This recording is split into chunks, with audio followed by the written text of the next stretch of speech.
Shalom, halo teman-teman. Perkenalkan, nama saya Cecilia Erika dengan IPM 23412045. Saya dari kelas AKT 23A. Di sini saya ingin menjelaskan mengenai negosiasi. Sebelumnya, teman-teman tahu tidak apa itu negosiasi? Baiklah, di sini saya akan menjelaskan mengenai negosiasi. Pengertian negosiasi adalah sebuah proses diskusi. Negosiasi dilakukan untuk tujuan menyelesaikan sebuah masalah.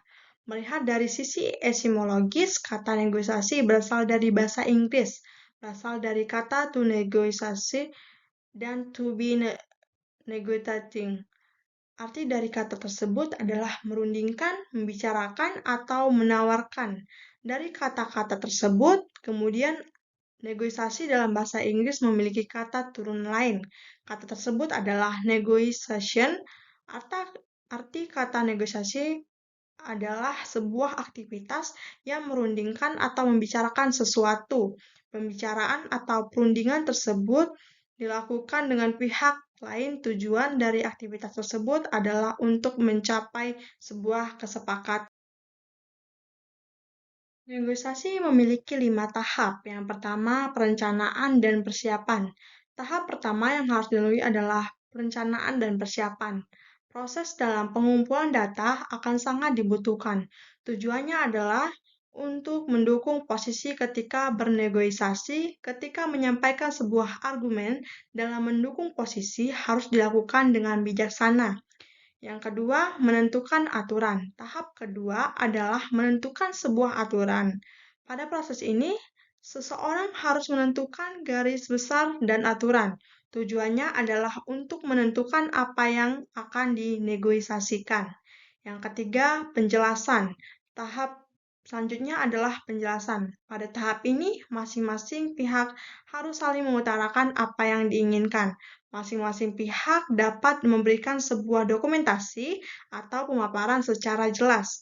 Hal tersebut dibutuhkan untuk mendukung posisi masing-masing pihak. Yang keempat, tawar-menawar dan penyelesaian masalah. Tahap keempat adalah tawar-menawar. Ketika selesai, maka dilanjutkan dengan penyelesaian masalah. Pada tahap ini, semua pihak akan melakukan pencarian solusi terhadap masalah. Semua pihak yang terlibat diharapkan untuk saling fokus terhadap masalah dan kepentingannya. Yang kelima, penutupan dan implementasi. Tahap ini semua sesuatu akan diputuskan secara bersama-sama. Sebelum itu ada beberapa hal yang harus diperhatikan. Nah, negosiasi juga memiliki jenis-jenis. Yang pertama, jumlah pihak yang terlibat atau negosiator. Negosiasi yang dilihat dari pihak atau terlibat jumlah negosiator dapat dibedakan menjadi dua pihak. Dibedakan menjadi negosiasi pihak penengah dan negosiasi tanpa pihak penengah. Negosiasi yang dilakukan dengan pihak penengah umumnya dilakukan oleh dua atau lebih negosiator. Yang kedua, situasi yang ada. Jenis negosiasi selanjutnya adalah negosiasi berdasarkan situasi.